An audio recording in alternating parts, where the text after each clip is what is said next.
कि फिरोज जहांगीर गांधी और कमला नेहरू यानी पंडित जवाहरलाल नेहरू के पत्नी के बीच में कोई गलत संबंध है। उस समय आपको नेहरू जी जेल में बंद रहते हैं। इंदिरा गांधी से जो इनको प्यार मोहब्बत हो जाता है, किसको? फिरोज जहांगीर गांधी को। ये इनको प्रपोज भी करते हैं। प्रपोज कब करते हैं?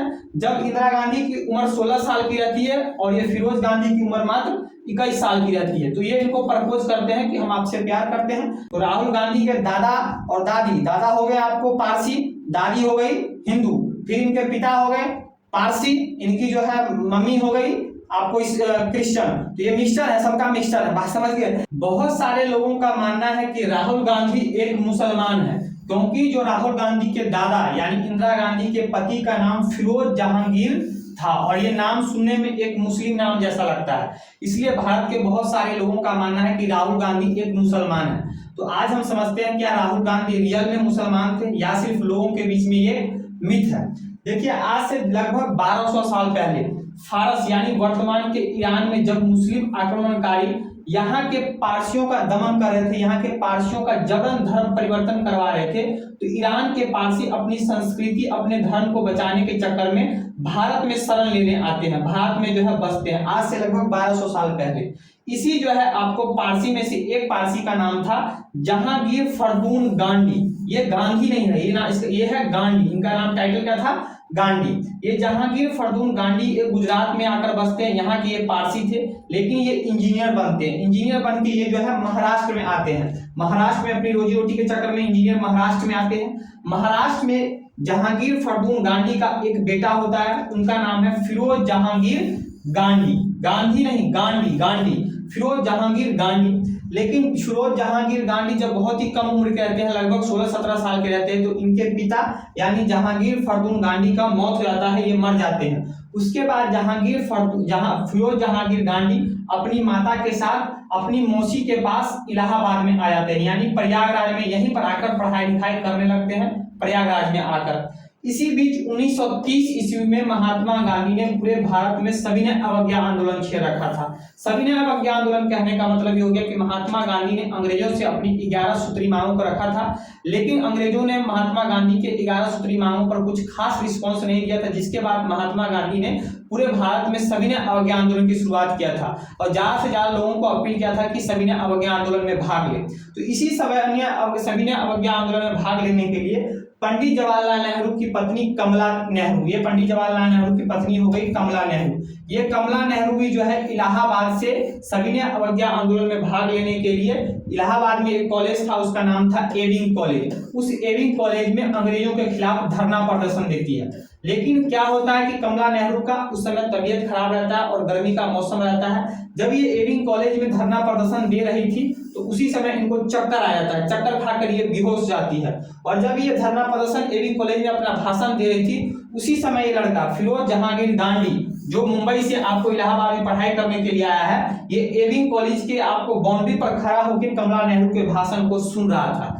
जब ये लड़का देखता है कि कमला नेहरू बेहोश होकर गिर गई है, ये लड़का फौरन दौड़कर जो है कूदकर छलांग मारकर कमला नेहरू के पास आता है और इनको उठाकर इनका घर जो था इलाहाबाद में, नेहरू का जो पुश्तैनी घर था आपको वो इलाहाबाद में घर था, उसका नाम था आनंद भवन। तो उस आनंद भवन में फिरोज जहांगीर गांधी इस कमला नेहरू को उठाकर ले जाता है, वहां पर छोड़कर आता है। और उसी समय 1930 में ये जो फिरोज जहांगीर गांधी है, ये आपको महात्मा गांधी से बहुत प्रेरित होते हैं। ये महात्मा गांधी के सविनय अवज्ञा आंदोलन, महात्मा गांधी के विचार से बहुत प्रेरित होते हैं और तभी ये फिरोज जहांगीर गांधी डिसाइड कर लेते हैं कि ये अपना जो इनका टाइटल है गांधी, इस गांधी को ये गांधी कर लेते हैं। क्या कर लेते हैं? गांधी। यानी गांधी से प्रेरित होकर, महात्मा गांधी से प्रेरित होकर ये अपने टाइटल गांधी को हटाकर गांधी कर लेते हैं और यहीं से इनका नाम जो पड़ जाता है फिरोज जहांगीर गांधी, क्योंकि एक राजनीति बनना चाहते हैं। जैसा मुझे लगता है इनका सोच रहा होगा कि अगर गांधी टाइटल लगा लेते हैं तो फ्यूचर में राजनीति में इनका करियर बेस्ट रहेगा, इसलिए महात्मा गांधी से प्रेरित होकर फिरोज जहांगीर गांधी की जगह गांधी लगा लेते हैं और यहीं से इनका टाइटल फिरोज जहांगीर गांधी बनता है। अब ये जो है डेली जो है लमसम जो है कमला नेहरू के पास जो है आना जाना करते हैं, क्योंकि कमला नेहरू जब होश में आती है तो पूछती है कि कौन लड़का था जो उनको जो है वहाँ एविंग कॉलेज से लाकर इनके घर तक छोड़ा है। तब पता लगता है कि फिरोज जहांगीर नाम का लड़का है, तो इनको बुलाया जाता है और यहीं से जो है फिरोज जहांगीर गांधी रोज जो है मतलब बीच में आना जाना, कमला नेहरू के घर पर आनंद भवन में आना जाना स्टार्ट करते हैं। यहाँ भी लोगों के बीच में एक अफवाह फैल जाता है कि फिरोज जहांगीर गांधी और कमला नेहरू यानी पंडित जवाहरलाल नेहरू के पत्नी के बीच में कोई गलत संबंध है। उस समय आपको नेहरू जी जेल में बंद रहते हैं। नेहरू जी को जब इस बात का पता लगता है कि लोगों के बीच में ऐसी ऐसी बातें चल रही हैं, तो नेहरू जी भी ये पता लगाते हैं कि ये बात सही है कि गलत है।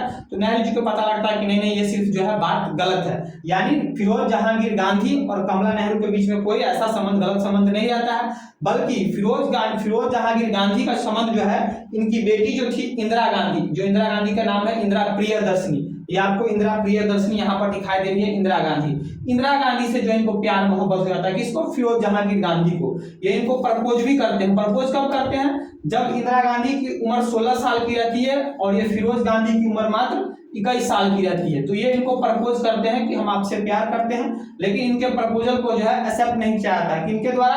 तो इनकी फैमिली के द्वारा, कमला नेहरू के द्वारा। कमला नेहरू इससे नाराज भी हो जाती है कि आप हमारे घर आ रहे हो तो इसका मतलब नहीं कि आप हमारी बेटी पर जो है दौरे मारोगे।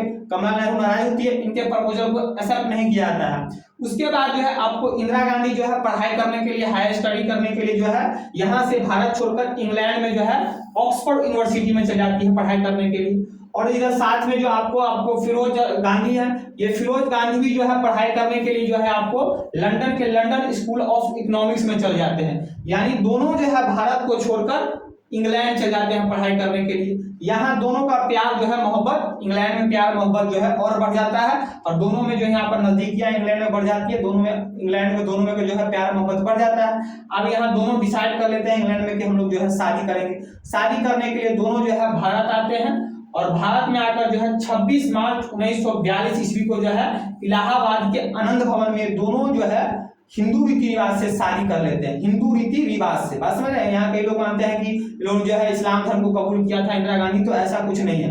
ये लोग जब इंग्लैंड से भारत आते हैं तो इलाहाबाद में जो है आनंद भवन में, यानी पंडित जवाहरलाल नेहरू के घर में 26 मार्च 1942 को हिंदू रीति रिवाज से, आप लोग यहाँ देख सकते हैं हवन चल रहा है, पंडित जी मंत्र पढ़ रहे हैं, हिंदू रीति रिवाज से फिरोज गांधी और इंदिरा गांधी दोनों शादी कर लेते हैं। और यहाँ से इनका 2 बच्चा होता है। एक बच्चे का नाम राजीव गांधी और एक बच्चे का नाम जो है संजय गांधी। और ये दोनों भी, इनके बेटे भी जो है आगे चलकर जो है गांधी टाइटल को अपनाते हैं। तो आप लोग समझ गए होंगे कि भैया राहुल गांधी मुसलमान नहीं है, क्योंकि फिरोज गांधी भी जो है मुसलमान नहीं थे। फिरोज गांधी का टाइटल था गांधी। गांधी और गांधी में अंतर है। पारसी लोग आज भी, आपने जहांगीर भाभा का नाम सुना होगा जिनका टाटा स्टील है, वो भी गांधी टाइटल लगाते हैं। पारसी लोग जो है गांधी टाइटल लगाते हैं। इनका टाइटल गांधी था, गांधी, ये वाला गांधी घर से होता है ना गांधी, लेकिन उन्होंने टाइटल अपना लिया था गांधी वाले को गांधी। तो ये मुस्लिम नहीं थे, ये पारसी थे, और इनके बच्चे भी जो है मुस्लिम नहीं है, ये पारसी है। बात समझिए? तो ये लोगों के बीच में एक मिथ है कि राहुल गांधी जो है मुसलमान है,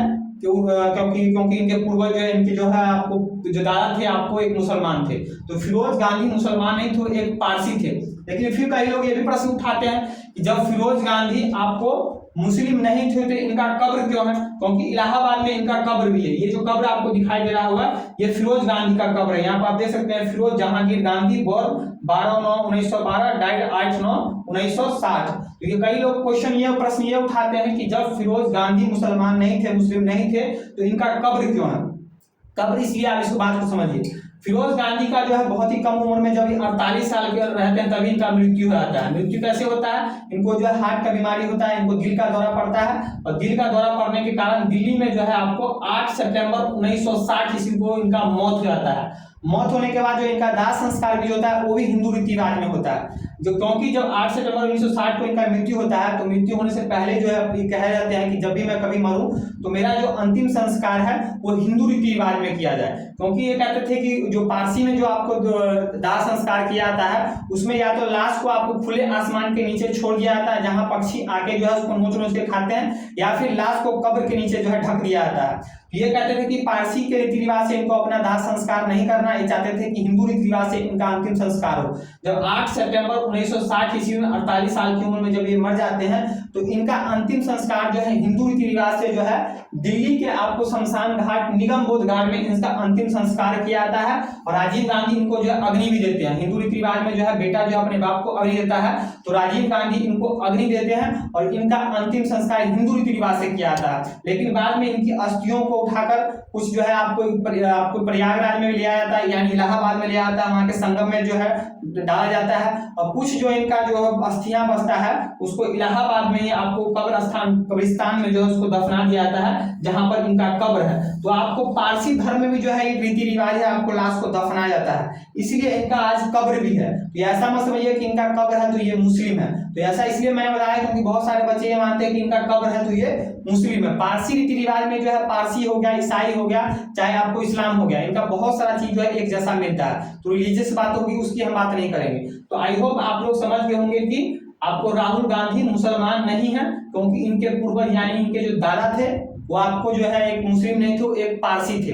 वैसे देखा जाए तो राहुल गांधी ना तो पूरी तरह आपको हिंदू है, ना पूरी तरह आपको पारसी है, ना पूरी तरह ईसाई है। क्योंकि बात समझिए, क्योंकि राहुल गांधी जो है, राहुल गांधी की जो दादी जो आपको इनके दादा हुए वो हो गए पारसी, फिर इनके पिताजी कौन हुए? राजीव गांधी, ये पारसी राजीव गांधी। तो राजीव गांधी क्या करते हैं? राजीव गांधी किससे शादी करते हैं? तो एक क्रिश्चियन लड़की से। राजीव गांधी किसे? क्रिश्चियन लड़की से, सोनिया गांधी से। तो सोनिया गांधी क्या है? सोनिया गांधी एक क्रिश्चियन है, सोनिया गांधी एक क्रिश्चियन है। तो ये राहुल गांधी जो है मिक्सचर है, सभी धर्म का जो है मिक्सचर है। क्योंकि जो है हमारा समाज ना आपको पुरुष प्रधान समाज है, इसलिए हम अपने रिलीजन को अपने बाप के रिलीजन से देखते हैं। लेकिन अगर रियल तौर पर देखा जाए तो बच्चा पैदा करने में तो माँ बाप दोनों का योगदान होता है। तो राहुल गांधी के दादा और दादी, दादा हो गए आपको पारसी, दादी हो गई हिंदू, फिर इनके पिता हो गए पारसी, इनकी जो है मम्मी हो गई आपको इस क्रिश्चियन। तो ये मिक्सचर है, सबका मिक्सचर है, बात समझ गए। तो आई होप आप इस टॉपिक आप लोगों का क्लियर होगा कि राहुल गांधी मुस्लिम नहीं है। अगर आपको जानकारी अच्छी लगी हो तो वीडियो को ज्यादा से ज्यादा शेयर कीजिएगा, मेरे चैनल शुभम नारायण को सब्सक्राइब कीजिएगा। आज के इतना ही, मिलते हैं नेक्स्ट वीडियो में नए टॉपिक के साथ, तब तक के लिए जय हिंद।